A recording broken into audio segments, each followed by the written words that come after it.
Greetings! I am Herbert Erpaderp, and it's Wednesday yet again. And that means, unlike last week, it's time for Ask a Herbert Erpaderp. Hooray! Before I start, I would like to say another belated happy birthday to Gamias Briada, who was in the chat when I streamed the other day. I hope you had an excellent day.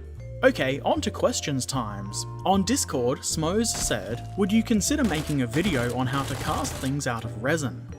Someone responded that I had already done so, and that is true. I have done some resin casting in videos before. I'm not an expert of course, and I generally don't have much need to cast things, but I could do another video on it. I'll just need to find something I want to cast and then buy some more materials to do so. I'm not saying I will do it right away, but I will get around to it. In fact, I do have a couple of ideas to try out. Becky from the block said, have you ever thought about painting some Star Wars Imperial assault figures? When somebody posted some in Discord that they'd painted the other day, I was pretty tempted to get a hold of some. To be honest though, I'm more interested in the Star Trek figures from Modiphius, which I believe are available now, so I should probably go and buy some. Ducking Tanker said, if I bought you some Warhammer, would you build it for a video? I would really prefer you to buy stuff for yourself that you want and enjoy or will use. I'm not really into doing Warhammer stuff as much as tanks and models that will work with games that I do, if rarely, play. Or display models like the Union Pacific Big Boy of course. Hugo Boss 26 said, are there any streams or times we can talk to you? I do stream fairly regularly. Sunday afternoons around 2 PM local time is my actual scheduled stream time, but I do try to do a couple more streams through the week. I usually post on Twitter, Facebook and Discord in the announcements section a couple of hours in advance. I also upload a I'm streaming now video just before I go live, usually 15 or 30 minutes, so keep an eye out for those. You're quite welcome to talk to me in the chat when I stream. In fact, I prefer it if people talk because then I have something to respond to rather than sitting there quietly, which I'm prone to doing. Otherwise, post in Discord. That's a pretty good place to be able to talk to me. I might not instantly respond because I do like to keep myself busy and I'm not always available, but I'm usually around in some capacity. You're obviously already in Discord, but anyone else that isn't, feel free to come and join. There's a link in the description. Jules K said, I've seen you play tanks and Rust, but I'm curious. Do you ever play World of Warships? What other games do you stream? I do, very rarely, play World of Warships. It was the main game I played with my friends for a while and I did a lot of videos about it then, but I haven't really felt like playing it recently. I haven't really been streaming for very long, but so far I've streamed PUBG and War Thunder as well. I am of course interested in hearing people's suggestions for games to play on stream. Whether or not I play them immediately is another thing. I don't want to stream a game if I don't feel like playing it because that wouldn't be fun, and if it's not fun, well, there's not really much point, is there? But if you do have a suggestion for a game I could play on stream, do post it in the comments section below. Smoes said, would you ever set up like what we call in the UK a PO box? I don't know about down under, so we could send you model kits if we desired to. They're called PO boxes here too. Somebody made a joke about them being OD boxes, that being PO upside down. I won't mention names so as not to incriminate them and get them sent to Gulag for terrible jokes. I have looked into getting a PO box, but the pricing makes it a little bit impractical. A small PO box, which is 90 by 130mm, is $129 annually. The biggest they have, which is 275 by 270mm, costs $589, which even over a year is far more money than I can justify. I'm not sure if there are any cheaper alternatives, but maybe I should do some research. Some dude says, I have 25 Humbrol paints. Is it worth my investing in Tamiya paint, or just using the conversion charts? I guess really that call is up to you. I haven't used either brand of paint, but if they're both acrylics, I don't see why they wouldn't work together. Unless you don't like the Humbrol paint, though I suppose if you didn't like it, this wouldn't really be much of a question, would it? If you want to switch over to Tamiya, go for it. Or maybe just get a few new colours from Tamiya as you need them, rather than replacing every colour you have all at once. The good thing about paint is you really don't need to stick to one brand. Zeljako said, I'm probably gonna get an airbrush. Would you recommend a certain one or make for starting with? I haven't really got enough experience with a wide enough selection of airbrushes to really offer good advice on which ones are good to start with. I'm really happy with both my Iwata and Runway 13 airbrushes. I think the Runway 13 one might actually be a good starter brush. It came with 3 needle sizes and wasn't too expensive. I don't remember the exact model name or number though, it doesn't have them printed on the airbrush itself and I've long since lost the box. I think the important thing is to not spend too much money if you can't afford it, though it is pretty commonly said to avoid the really cheap airbrushes you find on eBay because they'll be low quality and frustrating to use because of that. Tools are one of those things where you usually get what you pay for. I guess find a few in your price range and read reviews. Maybe ask on Discord if people have had experience with that particular airbrush too. Ratto, who had a whole series of questions, said, "How many airbrushes do you have?"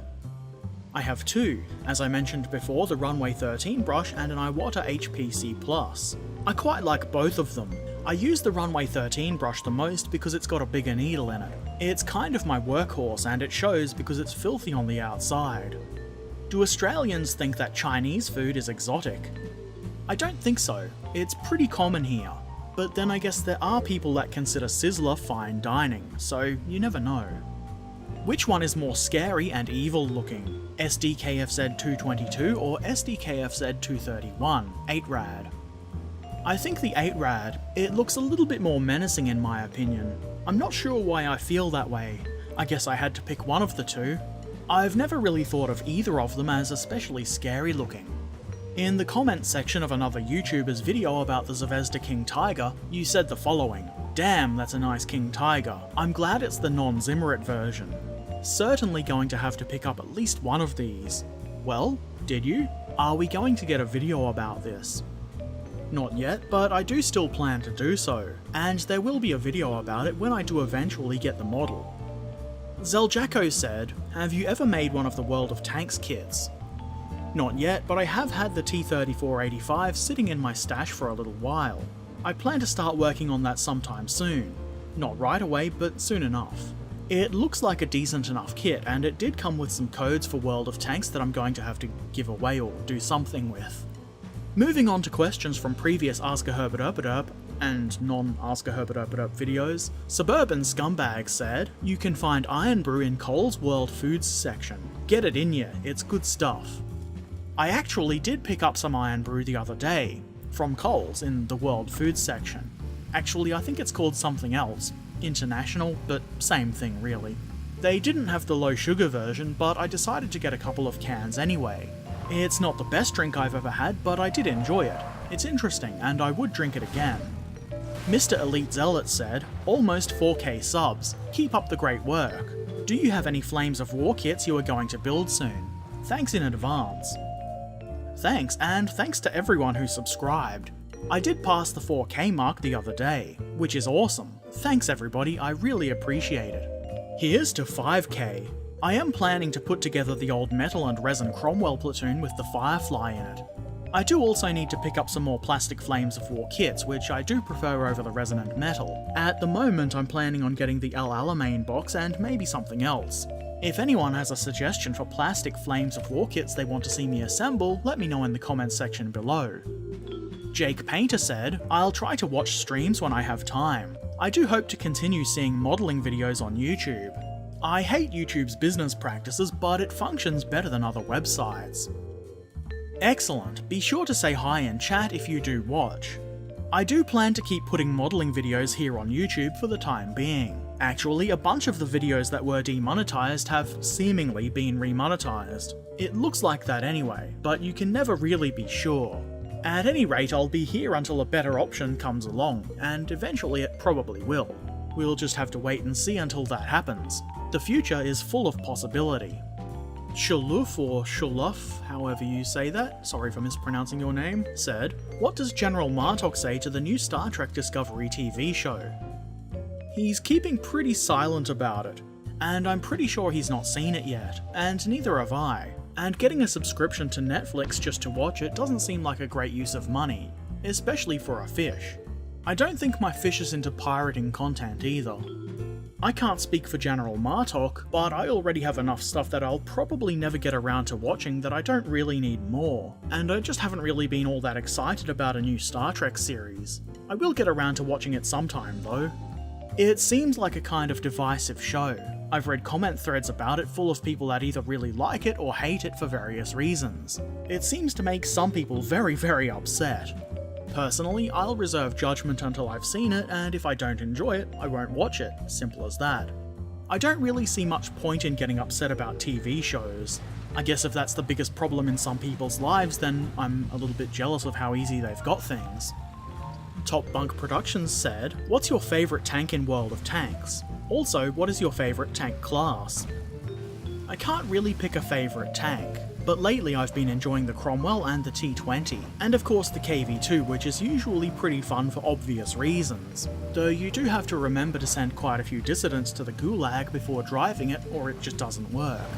My favourite class depends on my mood, usually either a heavy or a medium. It's mostly been mediums lately. Otherwise, I really enjoy anything that's fast and can do sick jumps, which is really what World of Tanks is all about. Sick jumps. Halo Manon said, "Why don't you build the tanks then paint them? Not just make the building of the tank and talking about it and then wait some time until we see the painting of it." Mostly because if I had to paint every model I built before making a video, there would probably be one video every other month, and I suspect that might be bad for channel growth.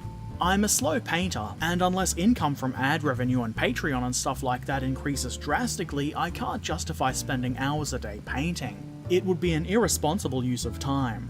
There's also the fact that sometimes I just don't feel like painting, especially if I'm exhausted. That's when I'm most likely to mess up and ruin hours of work, so I just don't do it. I also really enjoy building kits, and it takes a lot less time to both complete the build and then edit the video, which takes a significant amount of time in itself. I would be miserable if all I did in life was build and paint models, as much as I enjoy it, so it's important to find a balance. There's other things that need to be done as well. Basically, it's not worth the stress and pressure to make a video both building and painting a model in a week. It would ruin the hobby for me. Top Bunk Productions has another question. Can you do a quick tips on advanced dry brushing? I've recently attempted to dry brush a kit I'm working on, and it appears as though I've lost my touch in terms of the technique. I would much appreciate it if you could hand me some advice whilst possibly teaching others a technique they haven't considered before.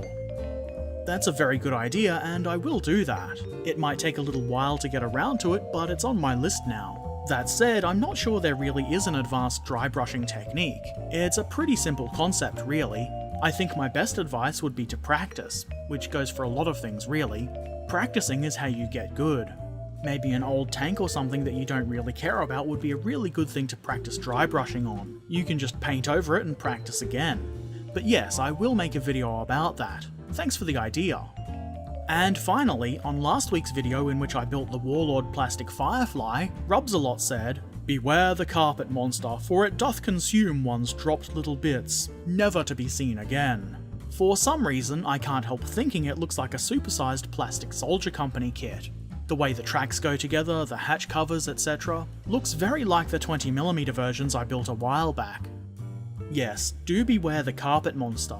It is deceptive. It even dwells in places without carpet, lying in wait to snatch unsuspecting model parts. I hate it so. The Firefly kit does look fairly similar to the Plastic Soldier version. I've only built it in 15mm, but I assume they're pretty much the same. There are differences though. The mounting hole for the pintle-mounted machine gun doesn't exist on the 15mm version, and I remember there being more stowage. I don't know though, maybe they did work with Plastic Soldier Company, or maybe it's all a coincidence. It's interesting, but I'm not sure it matters as long as we have a nice tank. And that's about it from me. Time to get back to gluing bits of plastic together and other Herbert Erpaderp things. As always, if you have any questions or comments, put them in the comments section below or over on Discord or social media, and I might answer them on Ask a Herbert Erpaderp next week. And of course, if you haven't done so already, feel free to subscribe to me here on YouTube, follow me on social media, and watch me live stream on Twitch. And if you really like the things I do, please consider helping to support the channel over at Patreon. Links to all of those can be found in the description. I shall return soon, so until then, herp more derps, and thanks for watching. Farewell.